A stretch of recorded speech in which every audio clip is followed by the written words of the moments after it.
Welcome back to the Casey Adams Show. Today we are joined by Phil Makulowski, the founder and CEO of Registics. Thank you so much for coming to the show, Phil. Thanks for having me. So today has been quite the day, man. I was visiting family in Virginia, came down to Charlotte, and just being here with your team in the office. It's been quite the day. So again, thank you so much for having me today, and super excited to dive into the conversation. Yeah, I'm glad we could make it happen. I know we tried to make the Vegas thing happen, and just didn't work, but we made it happen today. So I'm hyped that you're able to come in and we can get on the show here. So it's pretty sick. Absolutely. So I'm based on like what I've learned about your story. It's so cool to hear about your journey. But for those that might not know what Registics is, I'd love for you to give a quick high level of what that business is before we really dive into your story. Yeah, so we're a reverse logistics provider, which almost nobody knows. I didn't even know when I got into this business, but most people are used to like retail product going into stores, and nobody thinks about what happens like when you return product and what you have to do with it. So we basically are the ones that handle the product after and build out essentially like a business model on the back end for large vendors, primarily in the home improvement sector, to recover cost on dead, depreciating, overstock inventory. I mean, if you think about, to the average person, it'd be like Nordstrom and Nordstrom Rack, right? And so Nordstrom at some point decided that, hey, like we're losing money and we need to figure out a way to like recoup some of that instead of just writing it off. And so they created Nordstrom Rack. We basically are, if Nordstrom came to us, we'd take it, build out a program, and figure out how to move it outside of a Nordstrom Rack to other mom and pop stores. So we just do that nationwide, and then we own the transportation, the freight aspect of that, which we added into the business. And that's basically it. We recoup costs for those vendors and try to help them, offset their losses on that inventory. It's such a cool industry that like, I know nothing about, and Sure. it's cool to hear that not only you're in that, but just I'm excited to dive in today. And I gotta say, where did that journey begin of Registics and just your entrepreneurial journey as a whole? I mean, my parents, I grew up there from Poland. So like growing up, my parents owned a restaurant and my mom owned a catering business and my dad owned a seed business. And like if a big order came in, I'd be in the kitchen packing seeds with my dad and packing pallets off the porch with him. And then he finally got like a small little warehouse. And so I've always been in that kind of just like helping out my parents. Like I guess it's kind of just like a European thing. It's like, they're like, we're not paying for labor. Like I got you and your brother, you're helping me. Did you grow up in Poland or? I grew up, so me and my brother are born here. We're first generation, but my parents and the rest of my family are all from Poland, live in Poland. Wow. So we're basically the only two that were born here. Wow. And I mean that's kind of the genesis of like just like I guess it's in me, right? To like start something. My parents would start a business and close a restaurant, and my mom would put a hydromedical spa, and my dad was in seeds and whatever else. So that kind of was always like growing up, I was just in that, inadvertently. Got it. So, and you grew up in Chapel Hill, North Carolina. Mm-hmm. What were you doing in the early days of your childhood, like middle school, high school, and like where did you? I mean, it's very innate in you of having that entrepreneurial bug and that drive. But when did you start to like venture off into your own businesses and ventures? I mean, I had a pretty good childhood, just like playing in the woods, and we were like lower middle class, and sometimes like a lot lower than that. And I feel like probably my parents tried their best to like give us everything, but like now looking at it, I'm like, damn, y'all were stretching yourselves, like definitely like money on credit cards and like trying to just fill the gap and make it happen and run a restaurant and also like be home and not pay a babysitter. And but really, like my entrepreneurship started when I went to school. I went to Queen's University for one semester. I mean, I was an absolute degenerate in high school. I have some teachers that I still keep in touch with from high school that love me and like kind of saw like I was more than school. Yeah. But for the most part, just like partying, drinking, go to football games, and just like run amok. And did you play sports in high school? I didn't. All my friends did. They're like D1 athletes. I was just like the drunk dude in the stands, like would drive 2 hours to go watch them play. Wow. But like I never played. Yeah. And so like, they all went to college, right? And had like a real path, and I had to beg my way into school. I remember like UNC Charlotte denied me, UNC Greensboro denied me, ECU denied me, which is like you get denied from ECU, you're really not on a great path, you know? And so like I begged my way into Queens, which I don't know how. They basically gave me like a free pass to get in. And I don't know, I always wanted to start my own business. We have a friend we grew up with and my brother interned for, Mike, and he owned a performance car part company.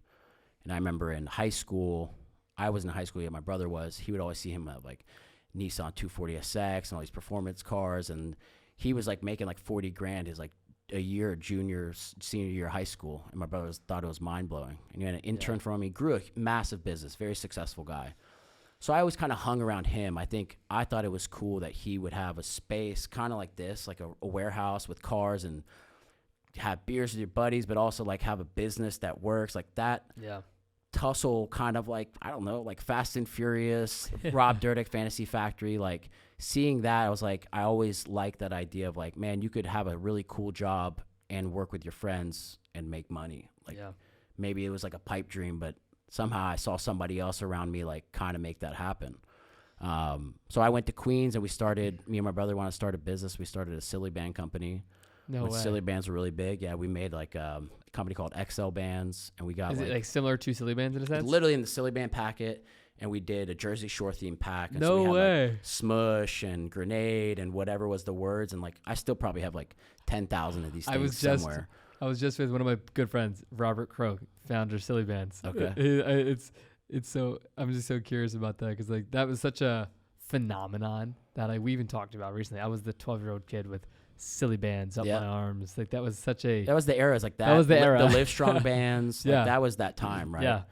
But we only wanted to do that to like make a quick buck. Yeah. Like, you saw that. We're like Jersey Shore. Like we could make a more adult version of this, and ended up not really working out. We made Matt that works for me, funny enough, like the other Matt Shaben, like he built our website, made our logo. That's great. These are all people I grew up with most of the people that I work with. And so That's awesome. We ended up partying, ended up like just the business didn't work out and we just kind of went our separate ways. My brother was a senior in college and finished school and got his marketing degree and went on. And I was like, dude, I don't want to go back to school. And so I just remember I just like pulled myself out. I was just like, I want to keep doing some sort of version of a business. And so I pivoted from that to I wanted to do clothing brand, and I started a brand called Laced Alternative. And it originally was, I grew up skateboarding. So I was going to do shoelace belts that we used to tie our shoelace, right? And like I was going to do like a higher end, nicer like tips and nicer fabrics. And like that's where the name came from. And then, my mind just kind of ran rampant and went towards like making clothes and all these other things. And that was really like my first kind of dive into like doing my own thing, being out of school. And this was, so you went to school for, you said a year? Just a semester. Oh, a semester. One semester. And after begging, then you drop out. Yeah. Because Didn't tell my dad. Wow. Yeah. What was that conversation like? Or it like was when they found out. I went back home. It was like Christmas break or something. And then like, he's like, 3 weeks went by. He's like, aren't you supposed to go back to school? I'm like, nah, like not yet. And then he really realized after like 6 weeks, like, dude, you need to be back at school. He's like, if you're not going to go back there, like you need to go to like Durham Tech. I registered at Durham Tech. Would like skip classes, whatever. And probably for like 2.5, 3 years, he was just like school. And I get it. Like my parents are from Europe. They're like, this is a privilege. You have this ability to get this education. Like, bruh, like this is an honor to be able to do this. Like you have it all in front of you. And I'm just like, I kept telling my dad, like, I should be doing, I don't want to do that. Like there's something else I need to be doing. I'm so, I feel like, because I didn't go to college. I graduated high school a month later. I moved across the country with some of my best friends, where we ended up starting my tech company that I sold last year. And I just, it was for me, like you come to a point where you make that commitment where it's like, that path isn't for me. And like you really draw the line and you shift. Like when was that for you, when you wanted or felt like you needed to draw the line in the sand and not succumb to these outside influences? Because I think that's what, not only sets your entire trajectory, but like a lot of people are unwilling to ever make that decision. And then they go down the path that they truly feel that they aren't desired to go down. And then they have regret. And that's like the biggest thing where I think a lot of, could have been very successful people just don't take that risk. Like Yeah. when for you did you realize like, hey, I'm dropping out? And was it a quick decision? Was it like built up? Did you think No, it was on it? long. I definitely just kind of fucked around for a while. Like I was in town and I was in this bubble of like make enough money to like be able to go out, go to the bars and party. And I'd have a couple little wins. Like I ended up making clothes and having a clothing brand and meeting some artists. And like I got in a store in Puerto Rico, reached out to me from That's like, great. you know, I started when like Shopify just came out and it was big commerce and WooCommerce. And I got into a store in Puerto Rico, which blew my mind. And like the guy ordered like $3,000 worth of product. And I'm like, Wow. I'm rich, dude. You know, I'm like, I really thought I was. And I blew it in like 3 weeks at the bar, basically. Yeah. And I kept doing that. I get like little pockets of small wins, but like nothing to like really like move the needle. And I just remember I got to a point I was like working out, not getting anywhere, doing business, not getting anywhere. And I remember my friends that I graduated with, their siblings that are 2 to 3 years younger than them were graduating and going to college. And that was like a threshold of me being like, dude, I can't go back now. Like I've been dicking around for 2 to 3 years and kind of doing it, but not really. And like, there's no turning back. Like they're going to college, you know, they're getting out and like going to get jobs and all these things like this. I got to do something. Yeah. So I basically just like audited my life. I was like, what are my goals? What am I doing to accomplish those things? And who am I hanging out with? And I remember just like every friend I hang out with is going out drinking. That's not getting me towards my goal of trying to work out. If I go work out, they want me to go drink. I was like, I need to find friends that want to go work out. And if I don't, I just need to do that myself. Yep. I need to stop like spending money on alcohol. I want to grow my business. I'm like going out partying and all I'm doing is wasting money on alcohol. Like I could be putting this towards my business. And I just did that for like a month. And I just like cut everybody out and said like, basically screw this. And like, I'm going to buckle down. And that really was like a huge turning point for me where I literally spent like another 2 years off social media, boots on the ground, just hustling. I met Matt. And that's kind of when like logistics came to me and I just like was right in the spot mentally, physically, emotionally, and like hungry where I was like, dude, this is it. Like, this is the thing that I'm going to take and run with. And like it worked out. Wow. It's so cool to hear you like that month sprint that you took, like made a dramatic shift. So talk to me how you met Matt at an office in Chapel Hill at your first office. How did you guys meet? And just, talk to me about like the origin of logistics, right? Like you talk about from like silly band type company to clothing brand, like reverse logistics, that's like a pivot that is like a whole completely different, unique industry that, again, I'm not too familiar with. Like what led you to going down that path? And like, did you meet someone that was in the industry? Because, it's a very unique industry that I'm fascinated about. And I'm curious to learn more about how and what led you to go down that path. Yeah, I mean, I probably tried, clothing turned into websites and web development, and I made some money doing that. And, a guy would be like, do you do Python development? In my head, I'm like, no shot. But I'm like, I can find somebody to do it, and I'd quote them. And I kind of built a good little business like that. But it'd be, again, sprints of money. And I just remember at being a creative person, I'm like, I always want a space to go to. Like my house isn't creative, where I live isn't creative. I want a space. And I remember I found this space in Carborough, which is, Chapel Hill's a frat town. Like it's frat town USA. I was wearing Chelsea boots and combing my hair like this. And people were like, dude, who are you? Like, you're not from around here. You're from Europe. Like, there's just like, I'm an outsider basically. And so I wanted a space that I could go and like do my creative stuff and feel like it was conducive to that. And I also felt that nobody else out there was doing it, but I'm sure there's other people that want that. So I kind of made this office and I posted on Instagram, and somehow through me reaching out to this kid, Linus, that did photos, and I did a photo shoot with him. Matt was using him and he saw the space and basically just reached out to me. It was like, dude, I see what you're doing. I've never seen a space like this around Chapel Hill or anywhere, Raleigh, Cary. And like, I would love to come and meet with you, 'cause like, that seems really cool. And to me, that was like a slight validation towards like, yeah, okay, somebody else recognized that if I put this out there, somebody will come and appreciate it. And so we met and tried to do a podcast, and he was running an agency out of there, and I was subletting part of it to him because I really couldn't afford the whole space myself. Yeah. I just was like, knew that like getting the space was the right direction. Yeah. It's kind of like, I'm always like, this feels right. I'm just going to go for it with my gut. Yep. And there's a lady that walked by my office every day. She tried to pitch me popcorn. She was doing wholesale real estate using the closing attorney next door.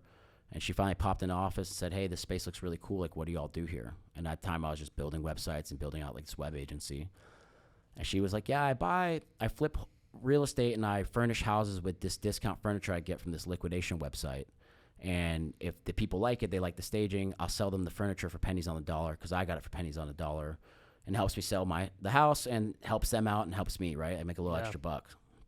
Looked at the website. I was like, dude, I can't make money on any of this stuff. They sell everything, baby clothes, furniture, plants, cell phones. And one of the things was just major appliances.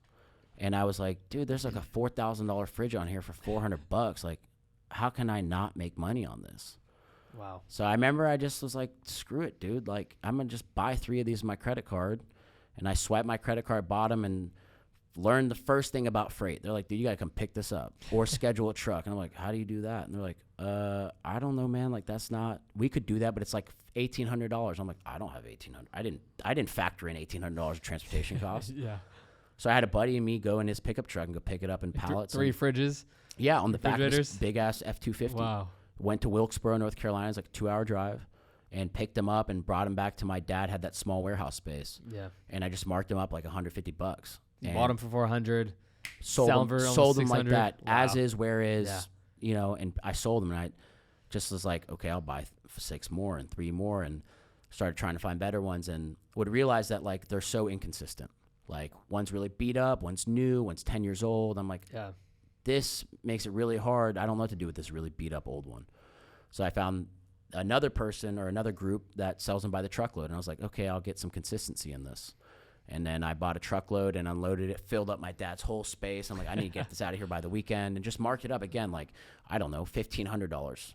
And somebody came and bought them. And then I would put them on Facebook online. And, I'd go through like, what's the retail value, make a printout of what store it's from, how much it's worth, what I'm selling it for, all my conditions. And I would, go from there, found a bigger warehouse where a guy let me sublet like 10,000 square feet and I would run sales on the weekend and I'd do the swipe with Square and I'd load the appliances with them. And then I'd get people like, this is moldy and want to return. And through that journey of doing the individual sales and running basically like a mom and pop wholesale store, I was like, there's just 7 key things in this business that I keep seeing as an issue. Freight's never on time. When I reach out, nobody picks up. Supposed to be here at 9 a.m. Driver calls me at 9 p.m. at my gate. Like, where are you? I'm like, dude, I'm back home an hour away in Chapel Hill. Like, I'm come tomorrow, and like, I'm supposed to buy new in box, half of it's scratch and dent, or, it's supposed to be customer returns within a year. It's customer return within like 15 years old, a haul away. And so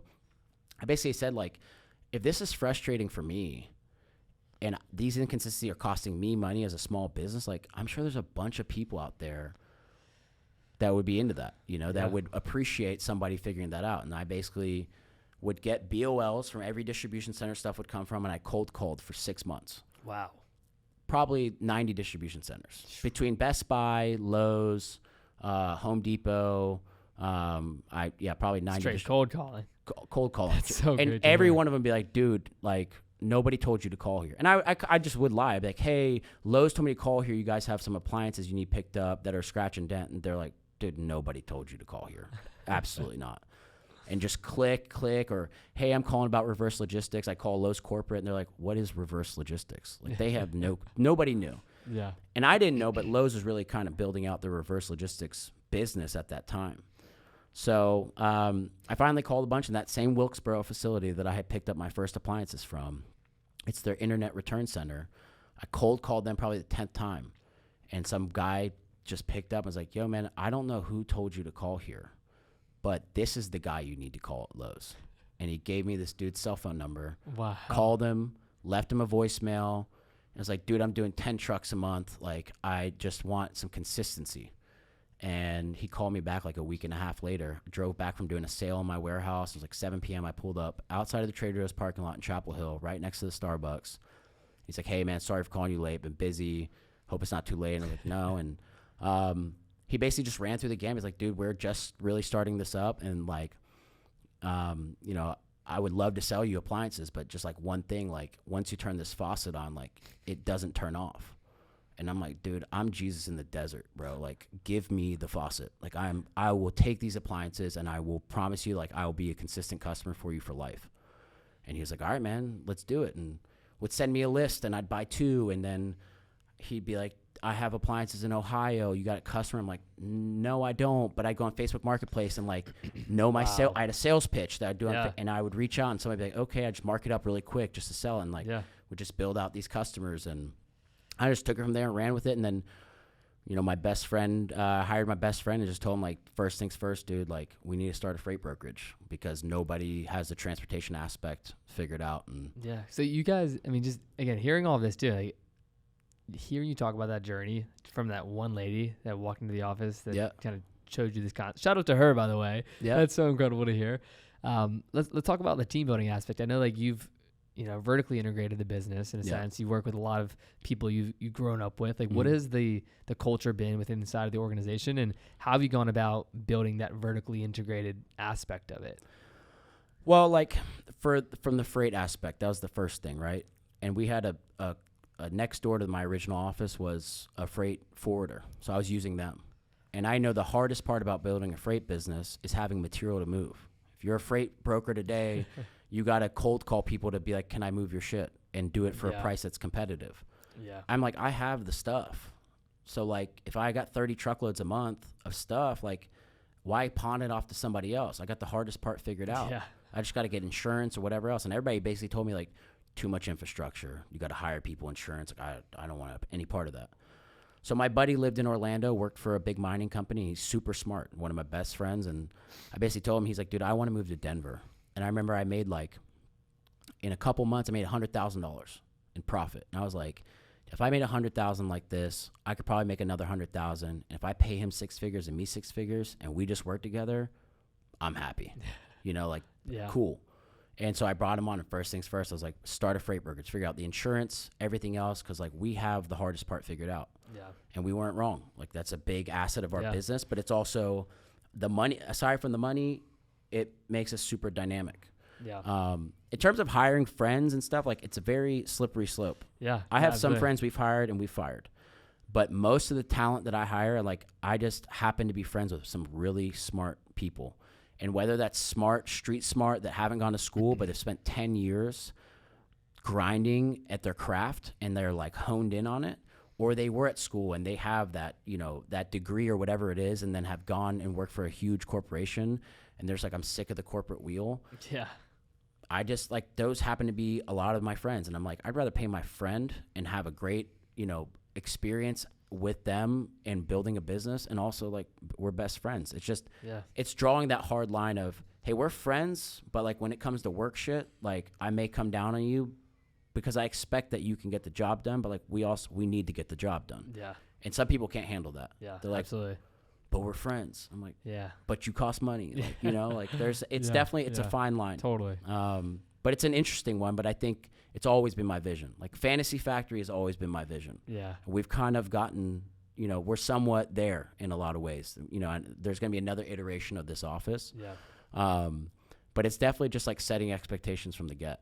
I'm very, like, upfront. Here's what I expect. If you think, like, it's private jets and yachts all the time, like, it's not. Like, that's 20% of one day, and the 75% of the rest of the day and every other day is, like, in here grinding late nights, early mornings, like, crazy calls, 1031s going south. And, you know, it's just, like, it's not like that all the time. So, like, you're not willing to do all that. Like, you don't deserve to be here for all the other cool stuff. That's a small percentage of what we do.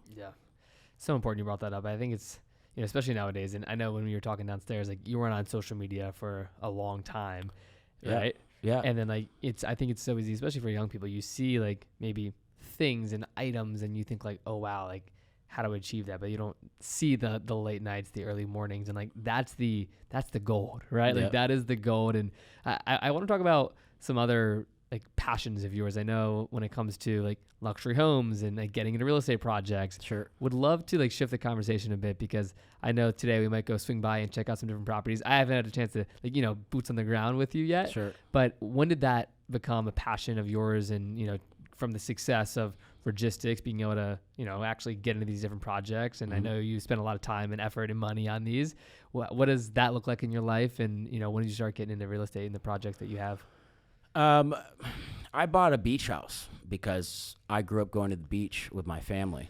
And I was like, this would be the epitome of success if I bought a beach house at this beach that we grew up going to, Wrightsville Beach. Yeah.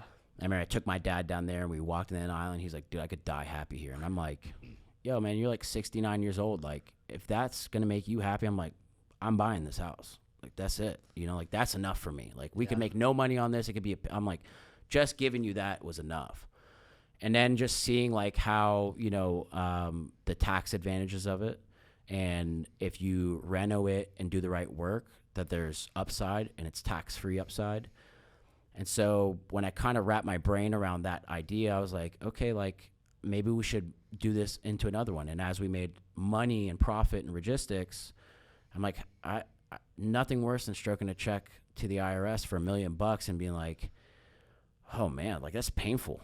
And it's like, how can I utilize that money that, you give it to the IRS, and whether they use it for right or wrong, or you agree with it or don't, I'm like, it's in somebody else's control. And if I can control before that it goes into something that's going to benefit us from a tax standpoint, but also allow me to get into my creative side from the clothing aspect, where it's like picking out the furnishings and picking all the tile and the counters and restructuring this kitchen, and then thinking about like what gives more upside and the value proposition of different things, and creatively financing some of these aspects. Like, I don't know, it was a culmination of like my business side and that creative side, that I yearned for always. Yeah.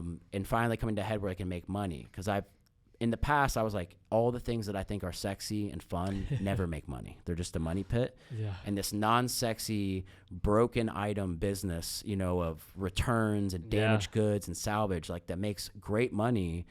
I'm like, it's finally like I can pull my creative aspect back in.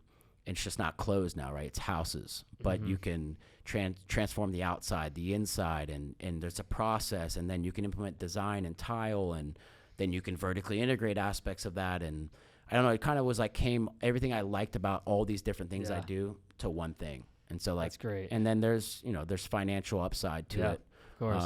So I don't know, it kind of just brought all the things that I was really into kind of one thing. So it's definitely like a passion of mine. Yeah. No, I love to hear that. And I'm reading a book right now. Have you heard of Rick Rubin? Yeah. So his new book, The Creative Act, talks about like creativity at a super high level, business, just life, just in many aspects of life. And I got to ask you, like, what does creativity mean to you? And like, do you believe that you were born in this creative field, or how has that become just important in your life, from clothing to now houses? Because I think a lot of people like, they lack creativity, and maybe that's from circumstances or like self-doubt, and I find myself like at times I'm extremely creative, at times I'm like more dull in how I think about things. I'd love to hear, like, what do you think about creativity, and is it something that you've always had throughout your life? Yeah, I grew up skateboarding. So like skateboarding got me into videography, because like you're like, bro, I want to film the tricks, a 411 movie, or like the Next Element video with my friends. And like, how do we do that? Like, let's all put money together to get a camera and then shoot this film. And then how do we edit this on, iMovie, and all throw money in to get Final Cut? And so like, I think creativity was just like, I don't know, it always was a part of me. But like, I didn't think of the creativity of real estate. It's just like when I got into it, you kind of just like, once you really get into the meat and the bones, you're like, oh, there's a lot. You could just be a creative in real estate, and you could just be the finance guy, and you can be all these different things. It's no different than a business. It's like, it's understanding what you're good at, and then filling in the gaps with the people that are truly like what I call integrators. Like, hey man, if I can handle finance up to a certain point, and then it's like, I need to hire a finance guru that can not only do this, but then take it and run with it and grow it for me. And if it's interior design, I can lend so much to that, but there's somebody who really knows like the true nuances and how to truly map out like a vision board and like turn that into real things and fabrics. And so I don't know, it's like, it's, I don't know, it's real estate was a great vehicle for that, for me to bring all those things together again. But I just naturally think I'm creative, but I think you can feel uncreative and hop into an environment that makes you feel creative. Yeah. And that's kind of like the office is that idea where I'm like, somebody doesn't feel safe or feel nurtured enough to where they are creative, and they come in here and like, I just want to be here, and like I want to work out, and I want to shoot content, and I want to learn about editing, and they may pick up like this creative skill that they just weren't in the right environment to like understand and like feel the fire to like actually go search for it and learn about it. I love that. And speaking of that, so this is called the Damn Good HQ. Yeah. Correct. What was, I know you talked about it briefly, right? Fantasy Factory and just understanding that world. I grew up watching Rob Dyrdek, the whole thing, and over the years, like I've had, you get it. Yeah, I had drama on the show. We've done events. Like Rob Dyrdek came and spoke at one, and just like hearing his thoughts on the Fantasy Factory overall, like what that was, obviously from a TV show, but also just like, you know, the skate park and like the way to bring friends together to express yourself. I see a lot of similarities here, and I think, and I'd love to talk to you and ask you, like, what is it that you want people to feel when they're here? I know we've dabbled on it, but just the Damn Good HQ, and you know, it's being developed as we speak. What is your goal with it, and just how does it make you feel, and what do you want people to feel when they do come here? Yeah, like this is kind of like my.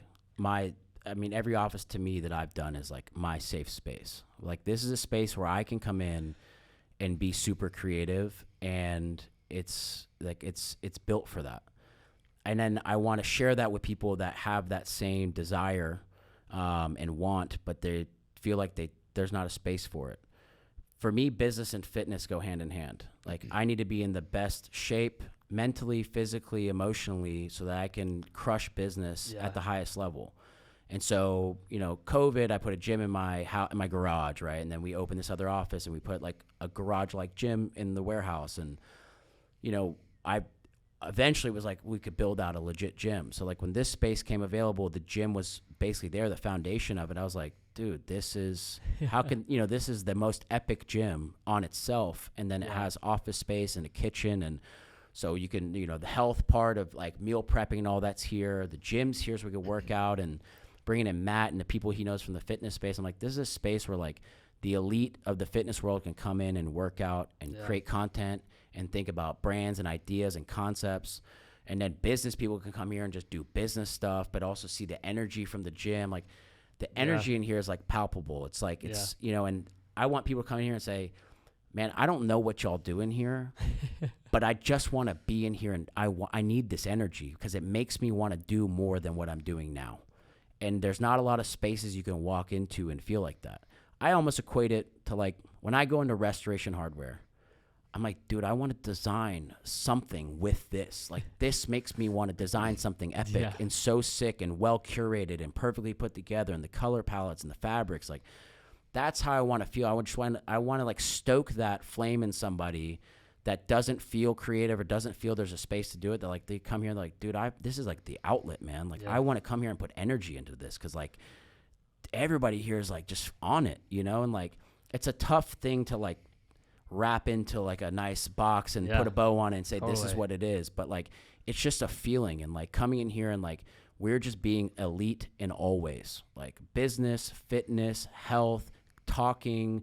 We almost like have like our own version of being in therapy. Like we talk very openly, and we like call each other out for our bullshit and like whatever. I'm like, it's like a very raw, real space where like the energy, when you are in here, you're like, dude, like I'm gonna just fucking dominate if I stay in this. It's like how you feel after 75 hard. Like you can't tell me exactly what that feels like, but like you're like, dude, I just feel different. Yeah. Like that's the same feeling in here. Absolutely. It's like it feels different, and like the fact that this exists makes people feel like shit's possible.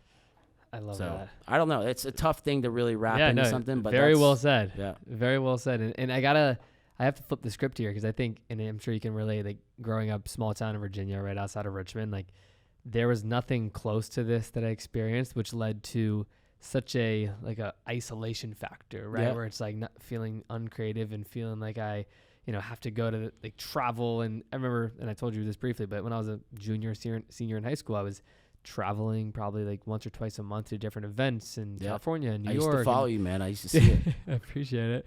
And like doing those things with my version of like coming to a place like this, right? Like a place where you can speak freely, you can discuss ideas, you can meet different people, and being, you know, 16, 17 or young at the time, let's just call it like entrepreneurial, and lacking that feeling of, as you said, like whatever this is, I feel is so, it's the opposite of just positive, right? It's a negative thing, but it's reality for a lot of people.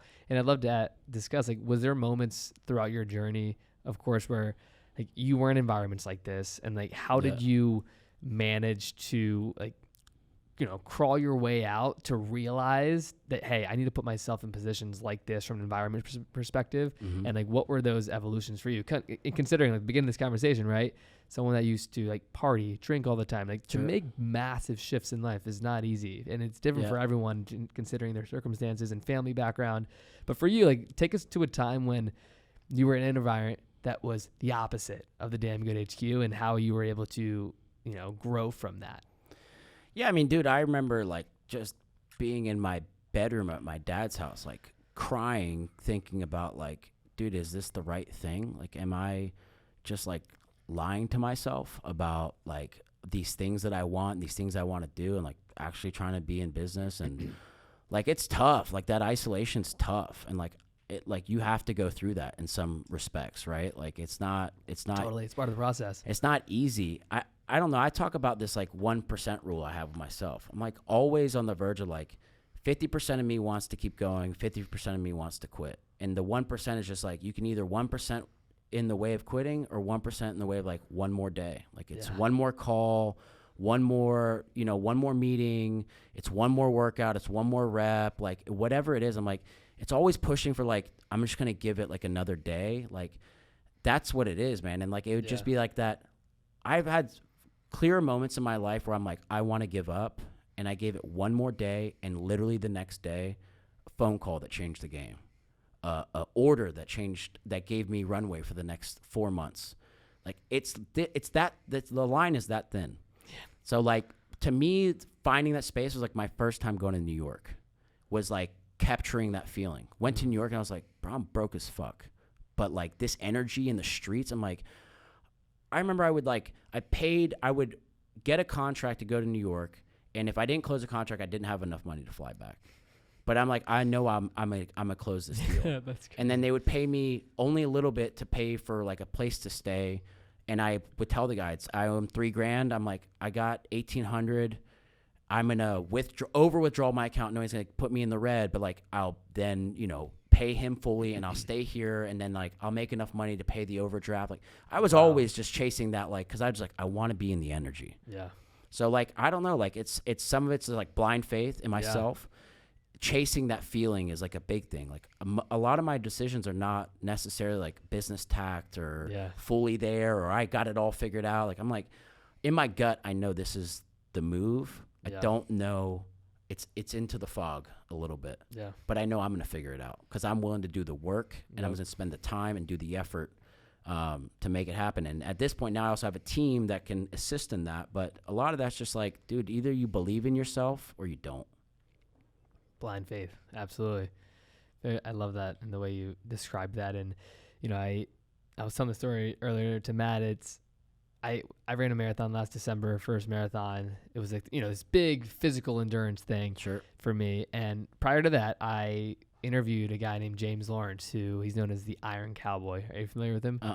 So he broke the world record for consistent Ironmans back to back. Like it was prior to him doing it. It was 5 Ironmans over the course of 5 days. Then he broke the record, and instead of doing 10 and doubling it or maybe tripling it, he did 50 Ironmans in 50 days in all 50 states. How's that possible? His whole thing's about mental toughness and like really breaking that down. And this will come back to a point that's similar to what you said. And outside of that, I always say the 50-50-50 first, because that was in 2018. In 2020 or 2021, he decided to break it again. And instead of 51, 55, he did 101 Ironmans over the course of 101 days, back to back, no deviation, every single day. 95, I think it was 95 days he was running on a fractured leg. And I interviewed this guy in preparation for my marathon to just, I could read his book, I could watch a video, but you want to know where that energy's from. I want to know where the energy's from, and they understand how he thinks. And one thing that always stuck with me, and I interviewed him, and before I asked these questions, I was asking him like, hey, I want you to answer this and give me the answer that you'd want me to hear when I'm on mile 22 of my run because I'm going to listen to this. And I ended up doing it. And it was cool because he changed his tense from like talking to me on a random Wednesday to like, wow, like I'm talking to you when you're in Hawaii on mile 22. Like, let me give you this energy. And it's going to sound so simple, but he's like, focus on the next step. If the next step won't kill you, you can keep pushing. All right. And it breaks down to what you said, like that 1% rule. It's like, if you know that one next step is not going to kill you, you can physically keep going. Yeah. Right. That one call, that one order, whatever it may be. And it's like so many people just don't take that next step and then they quit, they fail, they stop. And that's when everything just, you go back to the normal ways of how you think and how you act and just the habits that you formed that weren't propelling you forward. So I just want to share that story because I think it's just so aligned to that, like what you said, the 50-50 Everybody I feel like a lot of people have their version of like these, like it's even, it's like the sayings you hear your whole life. There's so many for sure cliches that I've heard and like made no sense to me. And there was times when I was like 27, 28 that I would hear a cliche and I'd be like, damn, that makes all the sense in the world right now. And it took to getting to that point, to being in that situation, hearing that to like for it to click. And then it just like shifts how your brain thinks a little bit. It's just like a different click. It's a different gear. And then like that allowed me to understand a different cliche and a different thing. And then like you just really like reformulate how your perspective on how you look at things and how you approach people and how you look at business and just, I don't know. It's just like these things, but you got to be like yearning for it. Like you got to be like thinking that there's more than what I'm doing now. There's something I don't know yet, and I need to go out there and find it. And a lot of that's just gut. Like, go to New York. Somewhere in New York is going to be something that's going to help me understand better, or the energy is going to change how I look at things, or the person I meet in New York on that energy is going to tell me something that put me in front of a deal that changes my life. Like, you got to think like that. If you don't, then, like, you're never going to make those little steps, those 1% steps to, like, get there. And again, it's just like blind faith and like chasing that thing that you can't even put a finger on yet, It's so interesting because the way you break that down, like of your trip to New York, I've never heard someone say it like that like I truly resonate with and like so much. Like those blind faith trips that like don't make sense. There's no reason you should be going. Maybe you can't afford it, whatever it may be. And then just the dots connecting when you reflect. Like, the Steve Jobs quotes, and I won't say the whole thing because I'll butcher it. It's just simply you can never connect the dots looking forward, but always looking backwards, right? And you have to trust that, things will go right or you will learn something, whatever it may be. And it's so real. And, like, just hearing you say it the way you have on this interview and this conversation, I heard it in a different way, the way you said it. So thank you for that. I'm glad that somehow I said it in an eloquent way that for sure made sense. So I have a couple more topics I want to discuss. I know, and just hearing your story, and I think for the listeners, just understanding you, like you've been through the grind. Like you've had moments where you're overdrafting, and you've had moments where you're buying a private jet, and they're like, you're the same person with the same morals, and you've grown and experienced a lot of different things. As someone that's more recently like getting into aviation because of my friends, they are buying and flipping different planes. I just love all things aviation, and I got to give a shout out to my buddy JR Garage and my friend who's a pilot, Owen. I follow him. Okay. I follow all those guys. Yeah, I don't know them, but I know of them for sure. Owen and all those guys, like they're buying planes. They just took me on their Citation 1, and then they have a Bonanza and just all things planes. You have a private jet. Like, what has your experience been owning a plane, buying a plane? I'm just curious to hear your perspective on that whole world. Buying a plane, the first 30 forays of trying to buy a plane, I thought it was the most unorganized industry I've ever been a part of.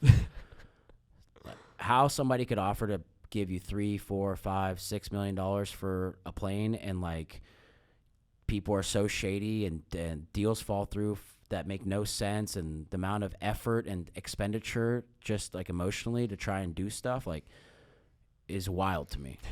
I mean, we bought a plane that we had to return because it was like unairworthy, and like it was just, there's like a lot of like the aviation industry is a wild industry. Did you have any, I gotta ask, did you have any experience from like relationships or like? None, but I have, my buddy is a pilot, and he was starting in like a management business for planes, and so like he knows very well, and that's why I always say like integrators are key. If I want to get into aviation, or if I want to get into starting an energy drink, whatever, I'm like, I need somebody that's been in there, that knows the path, and just like didn't have maybe the right team or tools or capital or whatever, like that can go. It's like start a restaurant. I need somebody that's been in restaurants and knows front of house, back of house, all these things. Like otherwise, like I'm likely to fail. And so like he definitely was guiding me through that and helping me understand planes and pedigree and hours and what plane's good and for what uses we have and pilot pools. And there's a lot of new and insurance. I mean, all the requirements. There's a lot, right? Yeah. And so the first year it didn't work out and I was just like burnt. And then again, like it's a lot of this revolves around like taxes, right? And so, you know, like there's a lot of benefits to planes, you know, from a tax perspective. And then on top of that, it's just like, you know, traveling so much, going through airports, I'm like, yeah, I'm burning time. And then you follow somebody like Grant Cardone and a few others and like the time you save. And I don't think you really know until you experience it. But getting the plane, we got a smaller one at first, a CJ1, which we still have. We got a CJ1 Plus, and I was like, cool, we'll do some East Coast trips and do a lot of projects at the beach. It'd get us there in 30 minutes instead of 3.5 hours driving and 3.5 hours back. Yeah. And we're going to the airport. And it's like it's such a time saver. So I was like, this is a low cost plane relative to the situation. That, you know, if worst case scenario we don't use it as much, like we could sell it, probably make some money or break even, and like it's not too much money. Mm-hmm. And we used the hell out of it. Yeah. Packed it, first trip, Aspen, hardest airport to fly into, 6 people, overstuffed with stuff, and like then trip after trip. And then we started going West Coast and fighting, you know, headwinds. And, you know, we put a ton of hours on the plane. I know a guy that has a CJ1 Plus. He's like, dude, you put more hours in we bought in December. This February. Past December. Yeah. Wow. By February, he goes, you put more hours in the 3 months than I did in 13 months of owning mine. Oh my gosh. And how many miles did you guys fly? Do you know that ever? I have to look at the hours. Oh my gosh. I mean, a lot of hours. Yeah. I mean, just a ton of hours. And we were loading it up with people and baggage and started realizing like we're making a ton of stops to go out west. And so, you know, when I have something like that or I build out a team or whatever, I'm like, how can we maximize this group or this thing, right? And so I'm like, yeah, like what deals can we make happen? If somebody had like, hey man, could you fly out to Houston tomorrow to come meet with me to look at this liquidation inventory? I'm like, normally I'd be like, I gotta like do that, and the flight's at 3, and that 3 doesn't work, so like maybe 6. I'm like, yeah, I could go at 7 o'clock, fly there, meet with you for an hour, come back, and I'll be back by lunch. I'm like, bro, you can't. The likelihood of that happening in commercial is slim to none. Yeah, it's just not feasible. So like, when you take it and really maximize, I'm like, dude, it's the time you save, the money that can be made, the leverage that it brings, just from a time aspect is unheard of. That's no different than why people love real estate. The leverage that comes with that. It's a different type of leverage, but like leverage is powerful. And leveraging your time, like you can't buy time. So like that's the only way you can really like leverage and somewhat buy time back. Yeah. And go have a meeting in Houston, come back and have meetings here. Like it's unheard of. Yeah. You know, it's crazy. That's incredible. Like, and even like the use case of like maximizing the value, it seems like that you're doing that. I mean, even like things like today, right? Like, you picked me up in Richmond, you brought me here to Charlotte. It just, not only did that save me so much time, but the efficiency that it brings to your life with like, relationships, clients, with your family, like all these different things. It seems like you're just winning with it. You know, we send the plane up at 7 a.m. or whatever. It's like likelihood of a flight being from Richmond to here at the time that we need to like lock this in. And let's say, I mean, you're staying in town, but let's say you had to leave today. Like, we can make that happen. The flexibility it gives, no different with freight. I'm like, the flexibility it gives me, like, that's very powerful. And so, like, knowing that and harnessing it, like, that's like, the power of having the plane. Sure, there's other benefits. You know, it's sick, it looks cool, whatever, great for content, awesome. But, like, really from a business perspective, like, it just, like, the minute you put it to work, like, it will work for you. Yeah. I love that. And I gotta ask, like, when was your, like, throughout your entrepreneurial journey, you're talking about like saving time, right? Like there's this conversation, right? Saving time, saving money. When did saving time become a priority for you? Maybe it was your entire life, but like, when did it become such a priority where you started considering that for maybe entrepreneurs out there that are either, you know, have considered it, or you hear things like the tax benefits? I'm just curious to get your thoughts on that perspective. I mean, the first way to save time is hiring people. I think people, the problem with every single one person, entrepreneur, solopreneur, is you look at employees as like, oh, that costs me money. And that's the wrong way to look at it. Like if you're hiring somebody, they should be able to do something in a part of your business that they could do better than you or alleviate your time on, and the ROI is double. So if I'm hiring you for sales and it's 60,000, like you should be bringing me back at least 120 and then some. But like, so that when you go and do that, like when I hired Rob, we were going to make 100, that turned that into 600,000. And I'm like, I could never do this, the sales and the freight, and build that out. Right. And like when I did that, I'm like, bro, like we just teleported. I just, saved a year of trying to figure out freight and do sales. And like you were able to just hone down for 2 months and build it out. Like, and if you look at it as like, it's every hire is a way for freeing up my time that's in something that's sucking me down so they can not only do that task, but then like turn it into their lane. Yeah. It's like, dude, the ROI is huge, and then it's like, all right, what am I spending my time on? Like now I need to do, it's either big picture or it's just this part of the business or whatever. And like, that's the first way to save time, in my opinion. 100%. But it is scary to say, oh man, I'm spending money, like $100,000 a year. I break it down to like, it's not 100,000. I'm going to test them out for 30 to 60 days or 90 days. It's going to cost me only 30, right? And like, if we're business is sustainable enough, like that's a drop in the bucket, right? And so like hire fast, fire fast. That's also saving time. Yeah. It's like, dude, we're friends, but like, dude, you're not cutting it. Like, and that's not anything personal.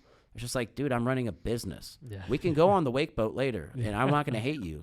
But if you can't do both, like I got to tell you, like, bro, like this isn't working out with you working here. And like, again, that's like decisiveness is a time saver. People like marry themselves to ideas. I'm a creative. It's hard not to be like, bro, this brand, I got a folder like Matt does with 1 million brands and 1 million concepts and LLCs I've never used for ideas that never came together. Yeah.